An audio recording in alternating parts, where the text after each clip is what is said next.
নমস্কার।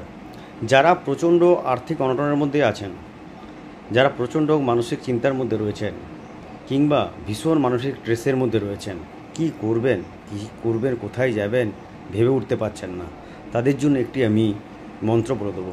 এই মন্ত্রটি রেগুলার সকালে স্নান করে উঠে ঠাকুর ঘরে হোক বা যে কোনো মন্দিরে গিয়ে 108 বার করে জপ করবেন।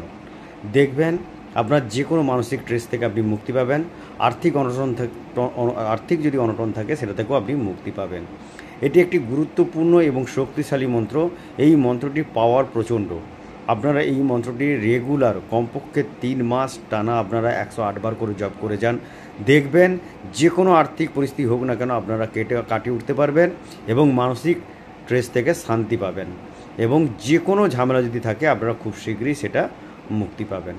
নমস্কার, আমি মন্ত্রটি আপনাদেরকে স্ক্রিনে শেয়ার করে দিলাম। নমস্কার, ভালো থাকবেন।